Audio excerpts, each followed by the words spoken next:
अस्सलाम वालेकुम, मेरा नाम डॉक्टर हिरा अलवी है। मैं एक कंसल्टेंट प्लास्टिक सर्जन हूँ और लाहौर में प्रैक्टिस करती हूँ। आज हम लिप लिफ्ट सर्जरी के बारे में बात करेंगे, जो कि एक कॉमन सर्जरी हो गई है आजकल, लेकिन उसके ऊपर बहुत सी मिसकंसेप्शंस भी हैं। तो आज हम इस टॉपिक के बारे में डिस्कस करेंगे कि किन लोगों को लिप लिफ्ट कराना चाहिए है एंड किन को नहीं कराना चाहिए है, और इसके क्या क्या प्रोज एंड कॉन्स हो सकते हैं। So let's jump into the video.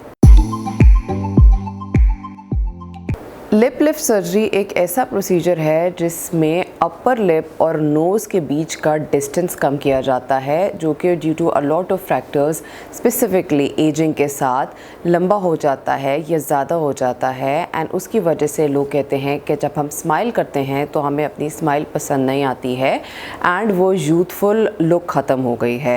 And sometimes कुछ लोगों के लिए जब वो स्माइल करें तो जो दांत हैं वो कवर हो जाते हैं विद देयर स्माइल, जो कि पहले ऐसा नहीं होता है।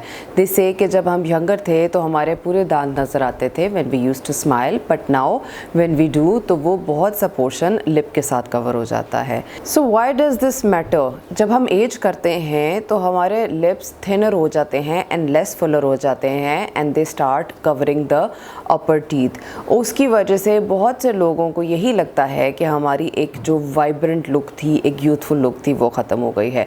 सो लिप लिफ्ट के साथ जब ये डिस्टेंस कम हो जाता है तो लिप्स लिफ्टेड लगते हैं एंड एक नेचुरल एंड सटल सी एनहांसमेंट आती है, जिसकी वजह से वो यूथफुल लुक वापस आती है। इसके लिए अच्छे कैंडिडेट्स वो लोग होते हैं जिनके अपर लिप का डिस्टेंस फ्रॉम द नोज़ तकरीबन रफली 2 सेंटीमीटर से ज़्यादा हो जाता है। अब ये हर एक के साथ वेरी करता है, लेकिन एज अ रफ एस्टिमेट तकरीबन 2 सेंटीमीटर से ज़्यादा का डिस्टेंस हो जाता है एंड उनके लिप्स जो हैं टीथ को कवर करने लग जाते हैं एंड एज के साथ साथ उनके लिप्स थिनर हो जाते हैं। यहाँ पर समझने की बात यह है कि जो लिप लिफ्ट सर्जरी होती है ये बेसिकली अपर लिप को इन्हांस करती है in a very natural and a subtle way. आपकी जो क्यूपिड्स बो, ये जो वी शेप होती है हमारे लिप के सेंटर में, इसको ये इन्हांस करती है एंड लिप को लिफ्टेड दिखाती है। बट ये कोई बहुत ज़्यादा ड्रामेटिक इन्हांसमेंट या फुलर लुक्स नहीं देती है। अगर तो आपको बहुत ज़्यादा ड्रामेटिक रिजल्ट्स चाहिए हैं तो fillers might be a better option for you, but जो फिलर्स हैं वो लिफ्ट नहीं करेंगे। So sometimes people can combine these two procedures. अब इस प्रोसीजर को किया कैसे जाता है? इसको हम सब नेज़ल या बुल हॉर्न लिप लिफ्ट बोलते हैं। नाक के नीचे जैसे जैसे नाक की शेप होती है उसमें इंसिजन दिया जाता है एंड एक्स्ट्रा स्किन को निकाल के वापस स्टिच किया जाता है, जिससे लिप लिफ्टेड होता है। और ये जो प्रोसीजर है ये लोकल एनेस्थीसिया में किया जाता है एंड कुछ एंग्शियस एडल्ट्स के अंदर अगर उनको सिर्फ लोकल एनेस्थीसिया के साथ कंफर्टेबल नहीं होते तो उनमें थोड़ी बहुत सेडेशन दी जा सकती है। 1 घंटे का ये प्रोसीजर होता है मोर और लेस, एंड उसके बाद जो स्टिचेस होते हैं वो नाक के नीचे जो नॉर्मल क्रीज है उसमें लगते हैं। सो इनिशियली जो स्कार्स होते हैं वो नज़र आते हैं, बट विद टाइम वो नेचुरल क्रीजेस में इतने अच्छे से हाइड हो जाते हैं that nobody can tell that you had a surgery.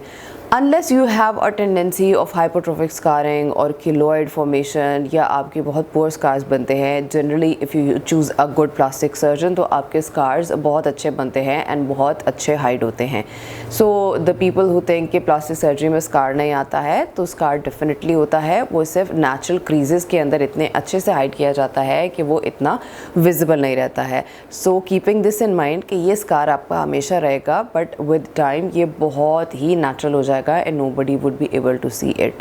Recovery के अंदर आप ये एक्सपेक्ट कर सकते हैं कि स्वेलिंग होगी एंड ब्रूजिंग हो सकती है फॉर फर्स्ट 1 to 2 वीक्स। शुरू में आपको अपना अपर लिप बहुत खिंचा खिंचा सा भी लगेगा, बट दिस इज़ नॉर्मल। शुरू के 1 वीक में आप semi solid diets and liquid diet ज़्यादा लेते हैं एंड आप बहुत ज़्यादा हैवी या बहुत ज़्यादा चबाने वाली चीज़ नहीं लेते। And specifically in the first 3 to 4 days it is recommended कि आप अपने लिप्स को ज़्यादा से ज़्यादा रेस्ट दें एंड बहुत ज़्यादा चबाने वाली चीज़ ना लें। एंड जो इसकी फाइनल रिकवरी होती है जिसमें आप कहते हैं कि now this result is final, that is in 3 to 6 months। Even though कि जब 1 to 2 वीक्स के अंदर स्वेलिंग सेटल होती है तो most of your results are visible, लेकिन माइनर सी जो स्वेलिंग है वो 3 to 6 months तक सेटल होती रहती है and then we can say it's the final result. जहाँ तक आपके काम पे वापस जाने की बात है तो as long as you are comfortable with the scar and with the stitches तो आप बेशक फ़ौरन भी जा सकते हैं आफ्टर 2 to 3 days।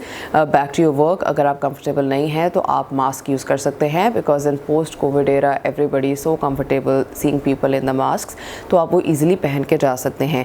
लेकिन जो स्वेलिंग है वो तकरीबन 1 to 2 वीक्स में सेटल होती है, and that is exactly the time जिसमें लोग बहुत comfortably open out in the public जाना चाह रहे होते हैं। So this is the whole recovery period, और इसी के अंदर आपका स्कार एंड एवरीथिंग सब कुछ बहुत अच्छा हो जाता है। नाउ हर सर्जरी के साथ कोई ना कोई कॉम्प्लिकेशंस एसोसिएटेड होती हैं। इसकी कॉम्प्लिकेशंस में पुअर स्कारिंग आ सकती है। जैसे मैंने पहले बताया कि अगर आपकी टेंडेंसी है पुअर स्कारिंग की तो sometimes it can happen, otherwise choosing a good plastic surgeon you will most probably get a very good scar. उसके अलावा शुरू में नमिंग होती है, टिंगलिंग होती है हमारे पूरे फेस के अंदर, इनफैक्ट पूरी बॉडी के अंदर सेंसरी नर्व्स होती हैं, और वो जब हम सर्जरी करते हैं तो उसमें कुछ ना कुछ हद तक डैमेज होती हैं, एंड दे ऑलवेज रिकवर। इसमें कोई परमानेंट नमिंग नहीं होती है, जो भी नर्व्स डैमेज होती हैं वो आहिस्ता आहिस्ता रिकवर कर जाती हैं, and most of the people maximum with in 3 months ये पूरी रिकवरी आ जाती है। उसके अलावा sometimes with every surgery there are chances of infections and asymmetry, लेकिन कभी अगर आपकी रियलिस्टिक एक्सपेक्टेशंस नहीं हैं तो you will not be happy with the results. So I will always tell my patients कि ये नेचुरल एंड सटल एनहांसमेंट्स के लिए है, एंड ये कोई बहुत ड्रामेटिक रिजल्ट्स के लिए नहीं है। Most of the plastic surgeries all over the world they are moving towards natural results, and mostly लोग नेचुरली चाहते हैं। लेकिन अगर आपकी एक्सपेक्टेशन ये है कि आपको बहुत फुलर लुक्स चाहिए हैं, बहुत ड्रामेटिक रिजल्ट्स चाहिए है, देन आइदर अ फिलर और a combination of filler with a lip lift can be an option for you, and this is something that you need to discuss with your plastic surgeon. What are the benefits of a lip lift surgery? सबसे पहला, जो कि मैं पहले भी बता चुकी हूँ, कि youthful and a vibrant look. Upper जो टीथ हैं वो ज़्यादा विजिबल होने लग जाते हैं, जो हमारी क्यूपिड्स बो है it gets more defined, and it goes very well with other facial plastic surgeries जैसे कि फेस लिफ्ट एंड राइनोप्लास्टी, उनके साथ ये कंबाइन किया जा सकता है, and it is also very very good for people who want a natural result. Lip lift versus lip fillers, आप कैसे चूज़ कर सकते हैं कि आपको क्या चाहिए है। लिप फिलर्स फुलर लुक्स के लिए होता है, ये आपको बहुत ड्रामेटिक रिजल्ट्स भी दे सकता है, यानी आप जितना फुल करना चाहते हैं आप अपने लिप्स को इसके साथ फुल कर सकते हैं, and this is not permanent, this stage for 6 to 12 months, और उसके बाद आपको इसको दोबारा कराना पड़ता है, एंड अगर आपको इसके रिजल्ट्स पसंद नहीं आते हैं तो the results can be reversed या उसको डिज़ोल्व किया जा सकता है। Lip lift on the other hand एक ऐसा प्रोसीजर होता है जो कि लिप को लिफ्ट करता है और उसको ज़्यादा यूथफुल लुक देता है, बट ये लिप्स को उतना फुलर नहीं करता है, and it gives a very subtle and a natural enhancement, and ये एक सर्जिकल प्रोसीजर है और ये परमानेंट है। सो आपके लिए क्या बेहतर है, क्या एक प्रोसीजर बेहतर है या दूसरा प्रोसीजर बेहतर है, ये आपके प्लास्टिक सर्जन बता सकते हैं, एंड इन दोनों प्रोसीजर्स को कंबाइन भी कर सकते हैं। So my take on this कि अगर आपको natural and long lasting result चाहिए है एंड बहुत यूथफुल रिजल्ट चाहिए है तो lip lift is your option.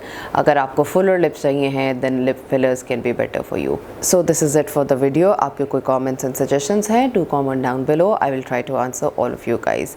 अगर आप कोई और टाइप की वीडियोज़ देखना चाहते हैं तो also do comment down below.